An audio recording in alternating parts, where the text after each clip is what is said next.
What's going on, everybody? Welcome to the Snug Wrestling Podcast. My name is Edgar. I'm the host, and it is Wednesday, so that means we're going to be talking about AEW Dynamite with the one and the only Taylor from the Jaded Wrasslin TV, one of the biggest AEW fans on the planet. What's going on, dude? Welcome. Just doing the thing I usually do on a Wednesday night, watching some wrestling, crumbling some herb. Yeah, dude, we took a break last week, man. We didn't get to meet last week, and I blame Clash in Paris, dude. Whenever there's a WWE PLE, that's when we usually do our predictions. But we're back again, man. Haven't talked to you in a while. How's So everything? let me get this straight. You booted me for fucking a shitty WWE pay-per-view. I mean, I wouldn't say a shitty WWE pay per view. It wasn't very good. Let's be honest. Let's be honest. It was a five. There was a few matches on there that I wasn't really too fond of. A couple of them. Yeah, it wasn't great. A couple of okay things here and there. You know what I mean? We got some things that were okay. How'd you feel? I'm just. Let me just say this. Cena doesn't have it anymore. Let's just be honest. Before we get into the AEW stuff, can we just say Cena doesn't have it anymore in a ring? The bald Uh, spot isn't the only thing that's not working for him. I would have to disagree, man. That match versus Logan Paul, like John Cena pulled out all the stops. He did way more than 5 moves in that match. Yeah, but it's not good. Like he doesn't have the gas anymore. He's no gas, all brakes. He's the opposite of Jacob Fatu. He's all brakes, no gas. um, did you watch that match from like bell to bell, or did you just watch the clips? Yeah, I watched the match. Yeah. Okay. It's just Well, like it's it a wasn't. pacing thing. I don't think I'm just I think I'm spoiled now because it used to feel like in the old days everything was slow, so I didn't notice so much when the pacing was slow. And now every one of John Cena's matches, he's working like it's 2006, and I just don't like that anymore. Like the wrestling has evolved so much as a sport, like we're in the future. So I imagine that if you brought like, um, what's a good choice where I'm not going to get my heart ripped out? Um, I imagine that if you brought Tracy McGrady out into current NBA and they're like, "Hey Tracy, why don't you go out there and play with the boys?" It wouldn't work because he just want to dribble and shoot twos all day long, and no one does that now. Like it's the same thing as now. Like the pacing of wrestling is so different that if you dropped a lot of wrestlers from 2006 to 2010 in a wrestling ring with current wrestlers, that it just wouldn't work because the pacing would be funky No, because I everything is mean, I faster. get. You know what I mean? Well, not everything, but yeah, I get what you're saying. Like John Cena isn't gonna have a match like the one that we saw tonight on Dynamite in the main event, where it's just 8 guys fucking going 100 miles an hour. Like that's not what that Yeah. he's never been about that Yeah, for lifestyle, sure. you know? Nor do I want him to. It just feels to me like sometimes, and a lot of times in this run, like he's had a couple good matches here or there, but a lot of the matches in this run, it felt like the pacing is odd. You know what I mean? Like it's an odd pacing. And maybe it's because he keeps working people from his era. And this one was different because it's somebody that just doesn't understand that pacing at all. Like think about every Logan Paul match he's had. Like they've all been with like people that are like faster paced. You know what I mean? Like Ricochet, for example. Like that's a fast paced worker. He worked great with Logan Paul because they match because they're both speed demons. You know what I mean? Like he has a lot of matches with people of a certain speed. How the hell did we And get John talking Cena to just is I'm imagining would be hard. Huh? I said, how the hell did we get on You Logan go. Paul from AEW to Logan Paul? Well, it's your fault. You brought up that shitty pay per view. WWE sucks. Oh my god. All right, let's talk about AEW Dynamite because I actually had the chance to watch it this week. And dude, right off the jump, man, we saw fucking chaos and madness and thumbtacks and people getting put in body bags and all kinds of shit. It started off with Gabe Kidd calling out Darby Allin, and Darby Allin wasted no time. And I believe this was to set up a match between Darby Allin and John Moxley, right? Yeah. Yep. We're So, getting there. Don't worry. It'll come. Take your time. Slow build. so it hasn't been announced yet. Then, No, we have to waste a bunch of time while all these people are hurt, so we have to fill up some TV time. This is going to be the trick to see if the second team can fucking hold down the fort while everybody's fucking hurt. So the whole fucking yeah, world needs a surgery or needs a break, and this is a problem that they have at AEW right now is that they're going to have to rely on the second team to hold down the fort. Can they do it? I don't know. But Darby Allin makes a pretty good case for being someone that might be able to hold down the fort. yeah, definitely. Darby Allin is one of the big stars in that company. I think he could definitely do that. Um, so Darby Allin has been feuding with the Death Rider since he came back, right? So he's been Before going that, after he went away feuding with the Death Riders. Yeah, he's been before that. This is very long term. right, and then it looked like Darby So Allin was gonna get outnumbered by all the Death Riders, and then Hook came out, and then right after Hook, it was Samoa Joe and Will Hobbs, the Ops. So why or okay, what's going on with Hook and in all of this? How did he end up here? okay, so Hook was in the original of the Ops. The original version of the Ops was with Hook. Hook took some time off or got hurt, one of the two, and he was replaced immediately in the Ops by Hobbs because they needed Mm-hmm. someone to replace him because they still had plans for the Ops. So immediately, Hobbs ends up being the ex facto replacement for Hook. They didn't talk to Hook. Hook was being taken out in a stretcher, and they're like, well, we're going to still have this fucking match one way or another. So Hobbs is the Mm-hmm. replacement. So it makes sense as we saw later on that Hook is like, man, y'all fucking don't give a shit about me. Like, Yeah. he fucking. I wasn't even out of the fucking stadium on the stretcher before you all fucking brought somebody else in to replace me. And he's not wrong. Um, Mm-hmm. I don't hate Hook's new presentation. I'm really hoping that they can do something that can make Hook interesting for me. Um, Mm-hmm. I got some problems with this episode, and typically you'll never hear me complain about AEW, but I got some Mm-hmm. problems with this episode. I don't love if they're going to repackage Hook. I don't love the repackaging of Hook so far. Like, to be honest, I don't love that we're doing the same thing again and seeing if it works because it's not going to work. Like, he gets over with a certain demographic, but him putting on a little bit of weight, he's got to be more vicious and he's got to be more in your face and he's got to figure out a way to make himself interesting, whether that be get a manager, something. We have to do something because there's just nothing interesting about him except for his wrestling. So there has to be more to that for him to succeed. And like Wardlow, which I'm going to bring up later because I'm pissed about this fucking thing that they did with Wardlow. Mm-hmm. Um, I don't love whatever this was with Hook tonight. Like I don't love the exchange. I don't love the exchange later where he comes off as kind of a crybaby.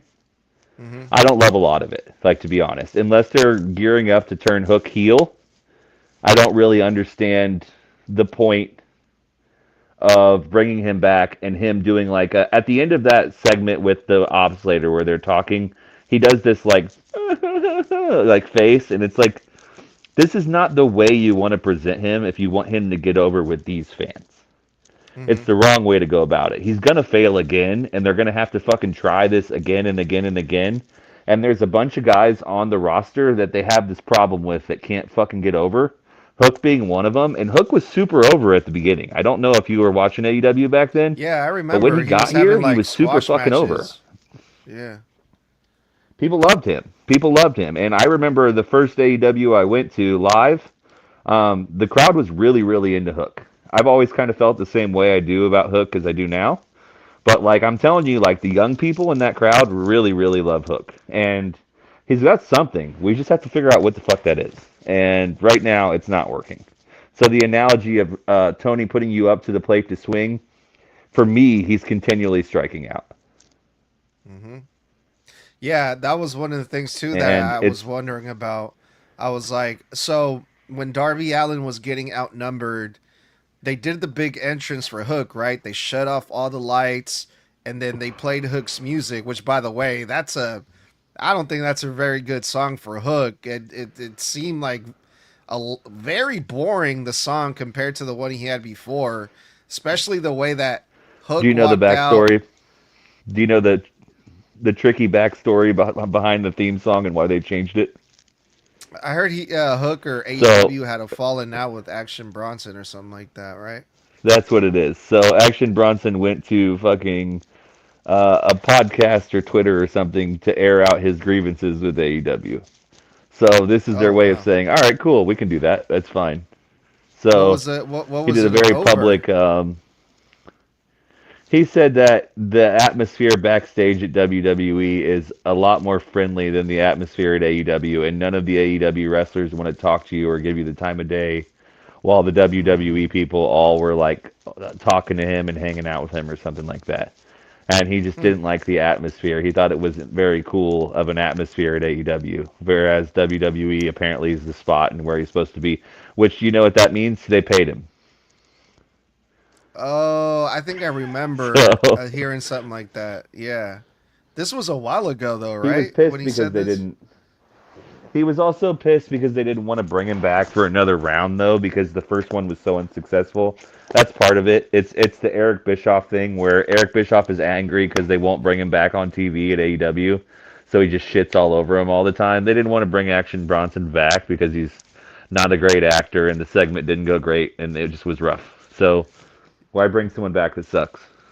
Yeah, So I remember Action Bronson saying like, "Oh yeah, I wanted to have like an actual match with someone and give them like a pile driver or something." I'm like, "Whoa, hold on, dude, slow your roll. What do you mean?"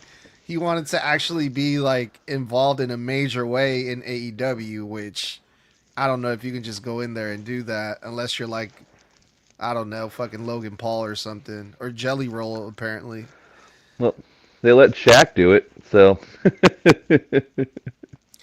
Yeah, but at least Shaq is some type of athlete, or was an athlete at yeah. some point, you know.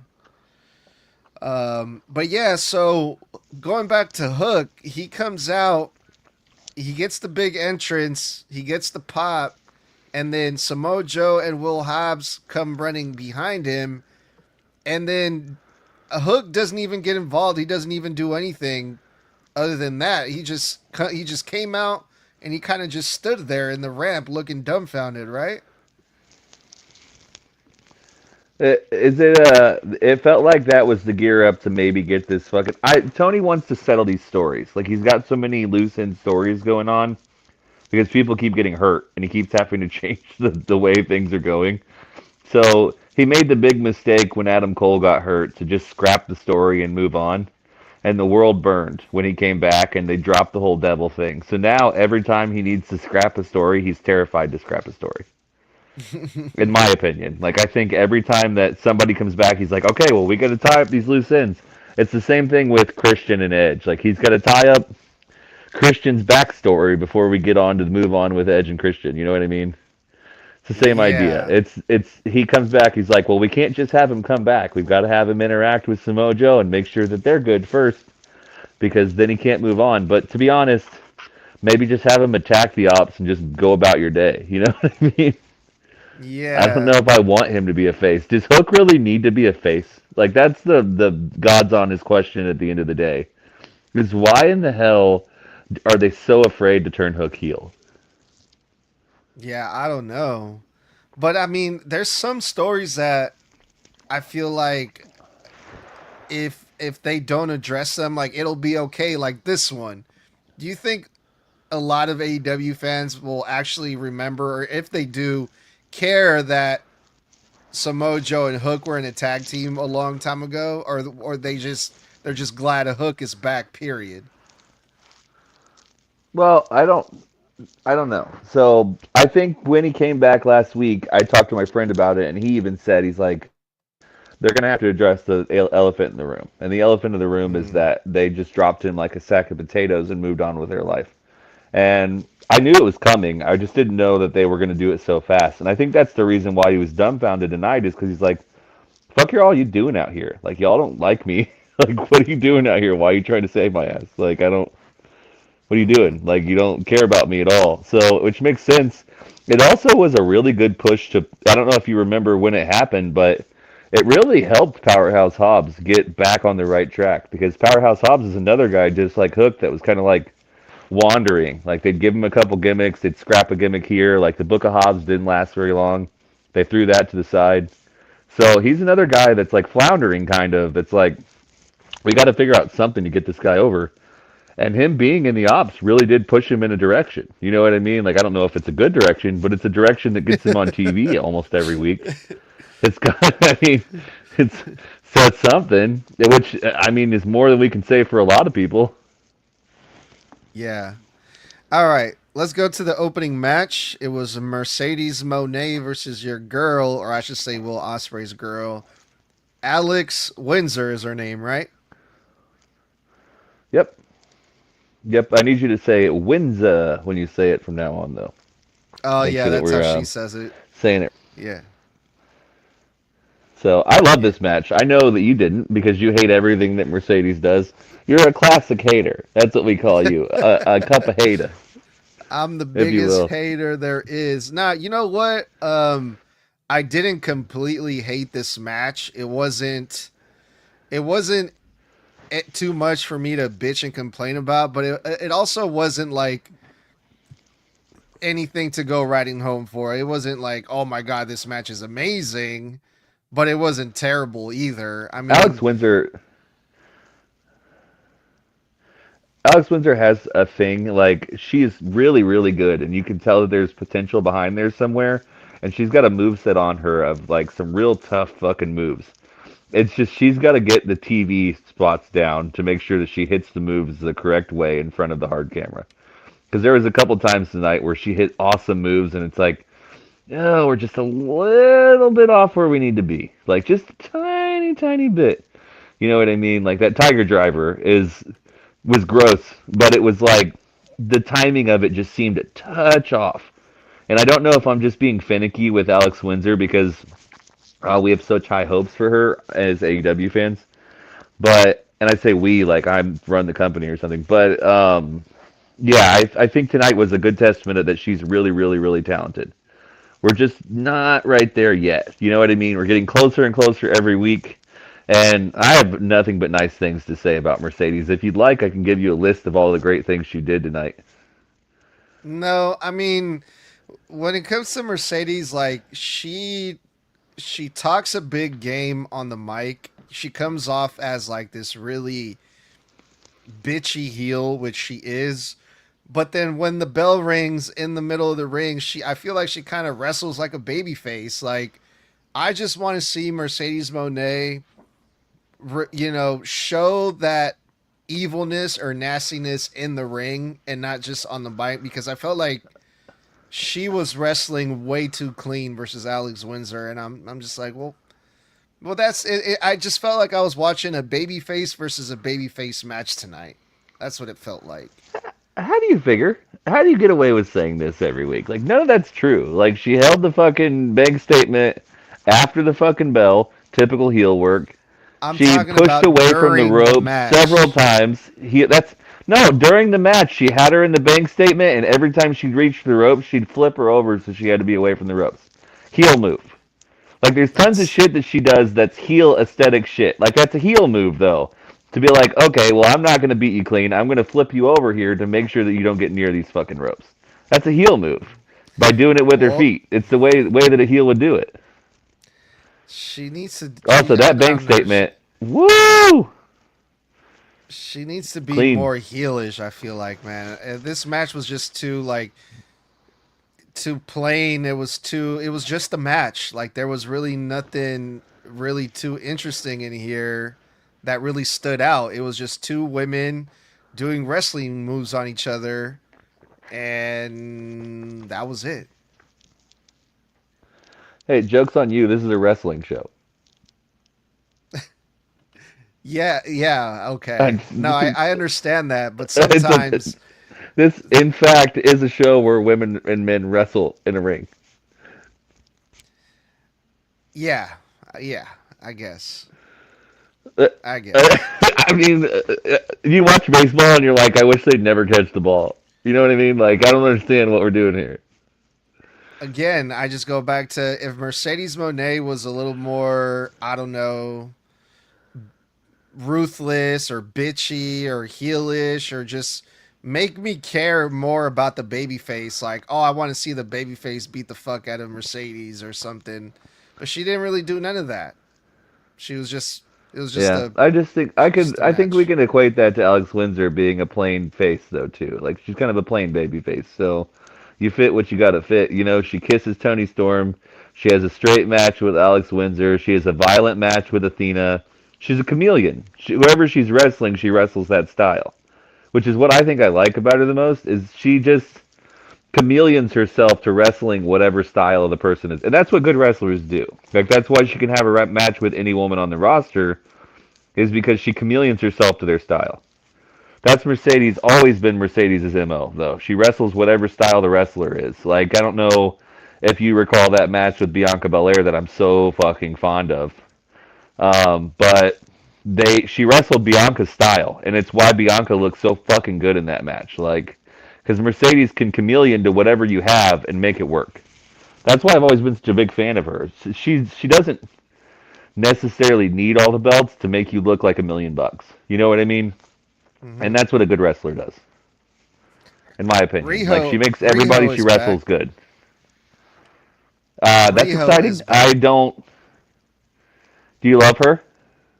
No, I don't. Yeah.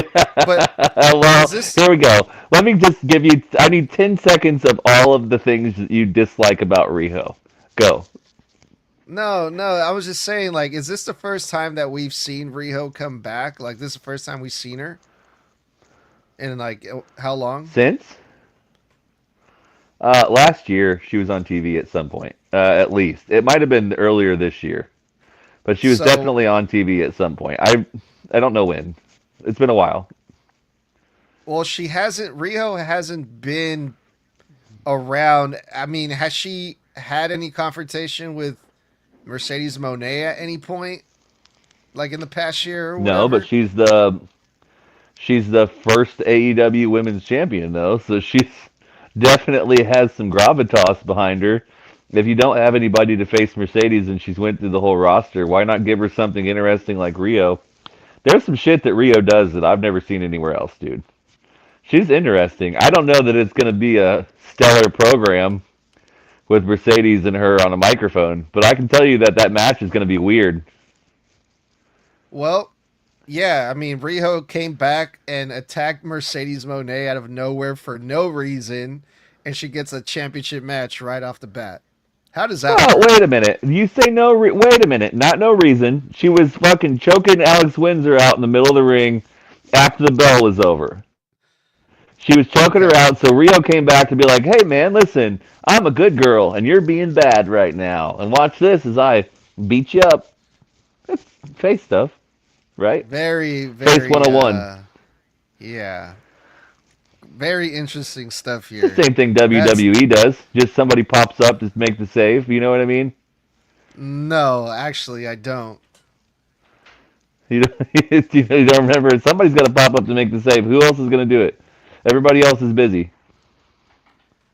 Just a random person just comes out and saves someone out of nowhere. Yeah, she's an AEW legend though. Also, she's not a random person. If they made an Jesus. AEW Hall of Fame, she'd be like a first or second Hall of Fame balloter, in my opinion. First ever Yeah. women's champion. Again, the first ever, the inaugural women's champion, bub. Yes, I get that. But I mean, she It's a big comes deal. back for like 2 months and then leaves for a year, and then comes back again for like two Yeah, months and then well, leaves for a year. that's it's because you don't want to get sick of her. That's why she's got a thing she does, and it's fun for a while she's here, and then she goes back and goes does her thing. You know what I mean? Whatever. Well, we finally, after sitting through, I don't know how long this was, finally got some good shit.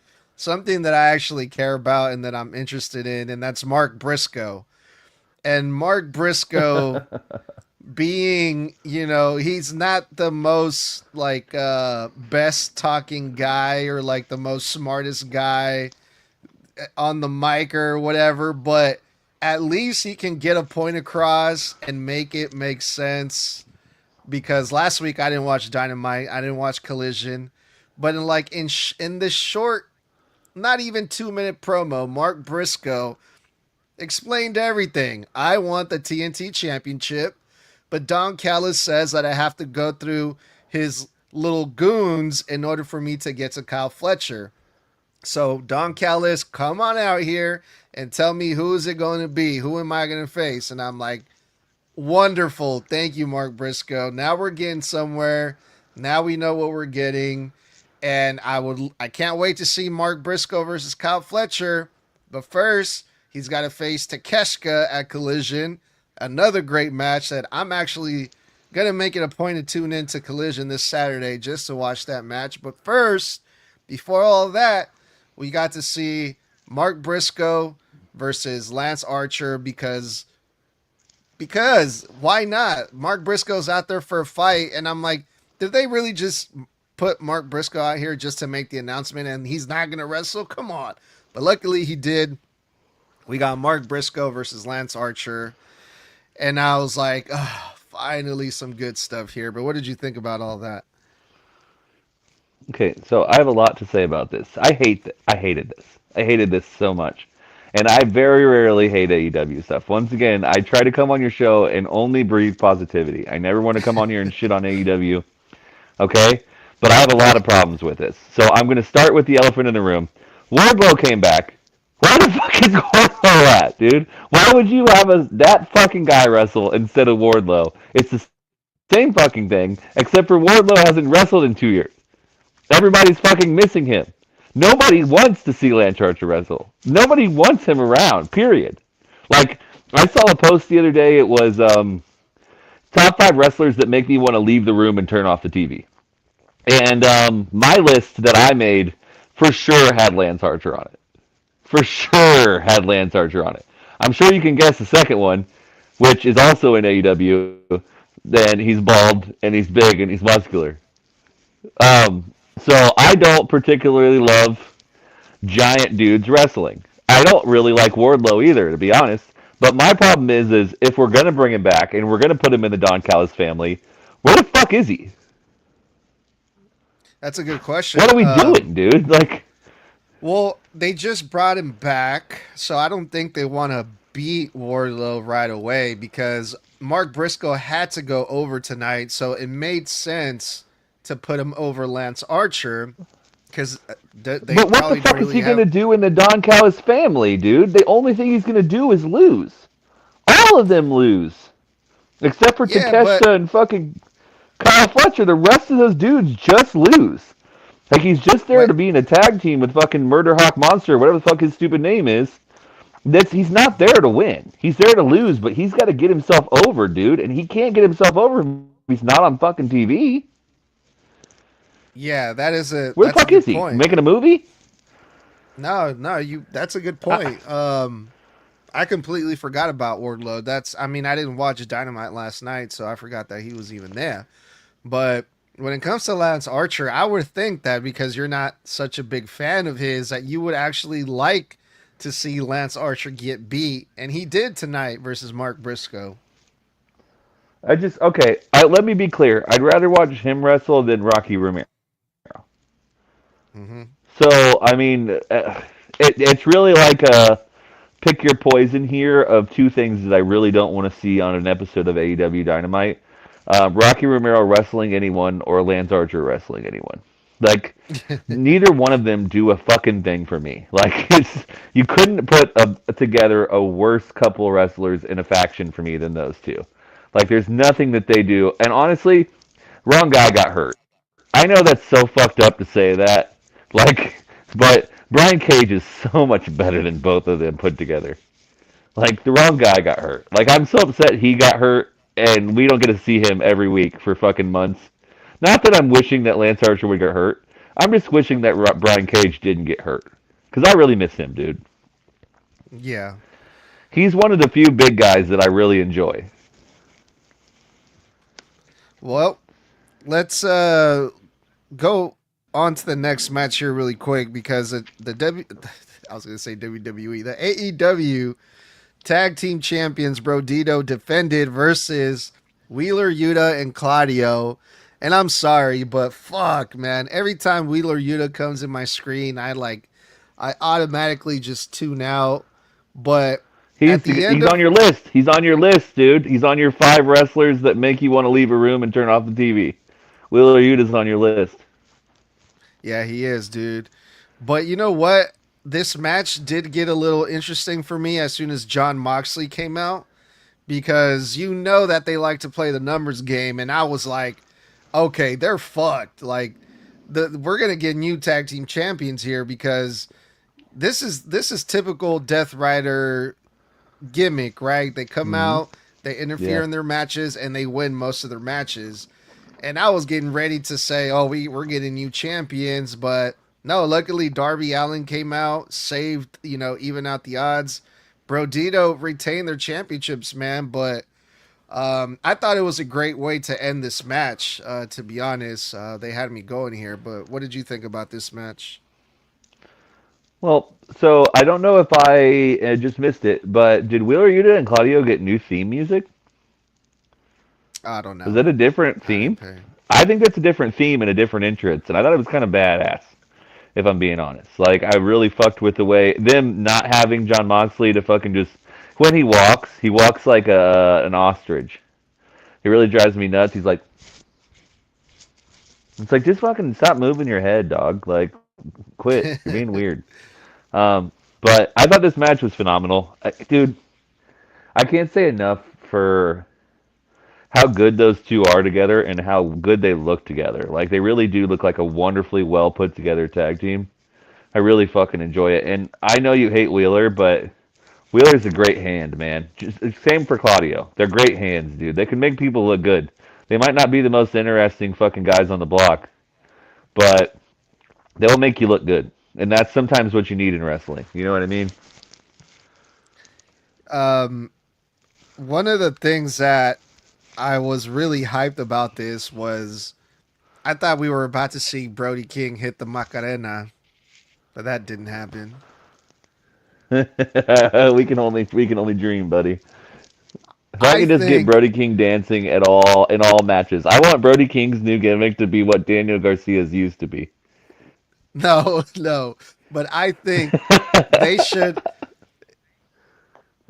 Bandito should make it a point to try to get Brody King to do the Macarena with him at some point. Like next week, I want to see Bandito try it again and get Brody King to do it and do it every week until Brody King finally does it.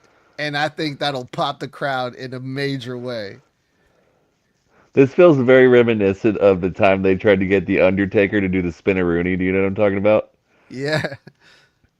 Where it's just one after another is just coming out. It's like we're just out here to see Taker do a Taker Rooney. It's like no, I'm not doing it, dude. And I would love it Yeah. if they played the character like Brody King just never breaks. Like he's just like I'm not doing it. Fuck off. Nah, but he has to do it like on a special occasion. I don't know. I mean, they already won the tag team championship, so I would say, oh, if they ever win the titles, he should do it. But no, they gotta get him to do it somehow, some way. And I think that would be a great moment. See, and you like to say I don't like Build it to up have for fun all. wrestling, Build it bro. up for all out. Build it up for all. Yeah, see, that's not, yeah. This is fun for you. I love it. I love to see you have some fun, man. Little Yeah, I want to goofy, see never that. hurt nobody, man. See, Yeah, never hurt nah, nobody. nah, it doesn't unless it's like totally fucking ridiculous. Which this is not. I thought this was like right on point. I think this worked. Um, And so at this what? point, I'm kind of seeing that you're finding a couple people that you do like in AEW. Then, so it seems every week that you have a positive thing to say. At least when we got Bandito on TV. Yeah, yeah. Bandito has grown a lot on me, dude. It's crazy. I didn't expect that at all, but no, that dude's wild, man. So yeah, I like seeing Brodito on my TV. I don't really care too much for Brody King, to be honest, but Bandito, that fool, Oh he's the hell man. no! Oh hell no! Hell no! Don't say nothing bad about him. I named my fucking cat after him, dude. Hell no, man. We ain't out here Yeah, doing dude, that to I'm my sorry. man Brody. Hell no. Hey, man, but Ugh. Bandito's carrying the team, bro, on his back. That's all I can say. The fuck he is carrying the team. Brody King was awesome in that match, dude. You're out your fucking mind. Fuck he is. All right. After that, let's go on to we saw first we saw the Hurt Syndicate. They accepted a challenge versus Ricochet and his crew. The who are they? I forget. I always forget their name. The Gates of Agony. Yeah, and fucking MVP cut a vicious promo on Ricochet, calling him a bitch and calling him all kinds of things. You're just a whiny ass little whatever. I'm going to teach you some respect. And man, MVP's promos never get boring to me, dude. I'm sorry. I know you're not the biggest Yeah, guy, he's good. biggest MVP guy, but No, I I think loved he's it. really good, dude. I've always thought he was really good. I don't have a problem with MVP. The backstage politics are interesting to me. That's the only thing that I think is really, really weird about this is I'm wondering, my brain starts working like too much like a wrestling fan, and I'm wondering, is this because he complained that now they're going to have a trios three-way match with Ricochet and the Gates of Agony, where MVP has to Mm, actually wrestle? So I'm wondering where we go, and I'm wondering if them losing the belts means that we're never going to see them in tag teams again wrestling, or what yeah. we're doing. Like I don't know where we go from here. So that's the interesting part to me. But to be real, I liked Ricochet's promo too, dude. I thought it was pretty good. So the MVP Yeah. thing was cool. Like it's good to see vintage MVP, but I really love Ricochet, man. He's great, dude. Speaking of Ricochet, Ricochet mentioned that, for those of you who are actually paying attention, my beef or my story with the Hurt Syndicate goes way back years ago before AEW. So to me, I kind of got a feeling like whenever anything like that is said, my mind automatically goes to WWE. So to me, this feels like this is a storyline that they're picking up from their history in the WWE. Did you get that feeling too, or was that just me? Um, maybe just you. I don't know. A little bit maybe, but I don't know. It does feel like they're doing the same character, and it's like they didn't get what they wanted out of WWE, so we'll just continue it in AEW. And it seems to be doing. They look cool. Their shirts are fucking rad. I want one of their shirts. Mm-hmm. So All I mean, right, they're and doing something then right. yeah, so I'm gonna. That's probably one of the matches I'm looking forward to, as far as All Out goes, because I haven't seen MVP wrestle in a while, so that should be cool, and also the Hurt Syndicate, man. But yeah, that's gonna be. I think that's gonna be a really good match. I wonder if they're All gonna right, put them on the pre-show. God, I hope not. That would be fucked up, dude. Do you really think that match belongs in the pre-show? I don't know. I don't know. We're gonna have 10 full matches. They're gonna have to put somebody on the pre-show. They'll probably be in there with the Costco boys. Oh God. All right, let's move on here. Let's talk about FTR. FTR jumped Adam Copeland and Christian Cage as soon as Adam Copeland hit the ring, and their match at All Out is also heating up. So we're finally going to see that. Um, Good stuff. and things got crazy, man. If it wasn't for Excalibur, who said, "Oh, the roster from Ring of Honor are out here trying to break things up," because I'm like, who the fuck are all these guys? I've never seen these people before, dressed as wrestlers. But what did you think about this whole thing with FTR and Adam Copeland and Christian? Oh man, we're in the car. We're on the drive to the place where we want to be. This is the place where we want to be, right? We want to see Edge. We want to see Christian. We want to see FTR. So this is probably one of the matches that I'm really, really interested in. Like, there's lots to be interested in at All Out. This is one of the matches that really piques my interest, though, because I want to see Edge be the best he can be, and how we do that is booking him with the people that make him the best. and the people that make him the best are FTR. So Hell get yeah. us there, and that's what Tony's gonna do. We'll get there, and it'll be soon. So I'm fine with it. Happiness all the way Yeah. around. This is one of my. I just love them, dude. Anytime FTR's in the ring, I'm a happy guy. Yeah. So And they also set up a match for Collision with some guy named Pierce, I think was his last name. I can't remember his first name. Did you see who that was? Do you recognize that guy? I I didn't think he's see from it. like Ring of Honor. I didn't catch it. Yeah, I didn't catch it Okay. at all. I don't know. Gotcha. Okay. Yeah, but this weekend Collision, it's coming together as a pretty interesting card. Like they're really like promoting the shit out of Collision and adding a lot of big names. Like they're also going to do John Moxley versus Daniel Garcia part 2 this weekend. And I wonder if it's because like lately there's been a lot of reports that Collision's ratings have been going down and down, that they're trying to really add some pretty high profile matches to that thing this week.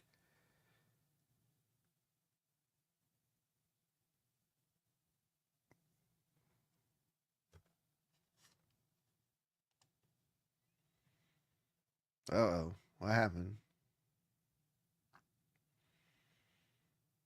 Ah, he got booted. All right, we'll wait for him to come back.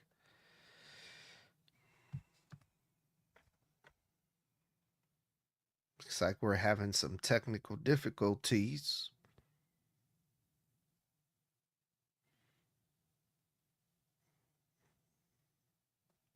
Chilly, this whole fucking show has been having so many difficulties.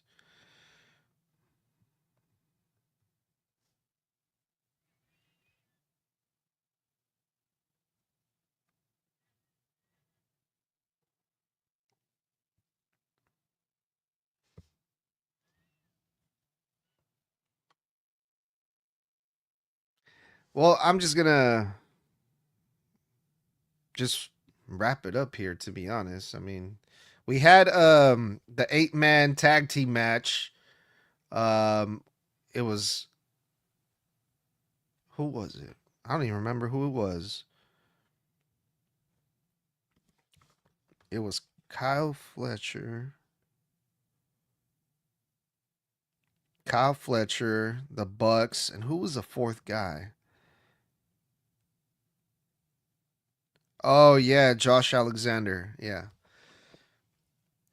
And then we had the main event, which was the Young Bucks, Kyle Fletcher, Josh Alexander versus Kevin Knight, Speedball, Hangman, and Kenny Omega. A crazy 8-man tag team match. The Elites had a little reunion in the ring. The Bucks, Hangman, and Kenny Omega. The fans really enjoyed that a lot. Kyle Fletcher got the pin. Kyle Fletcher looking strong before his big match this weekend at Collision. But yeah, other than that, that was AEW Dynamite. Let me know what you guys think.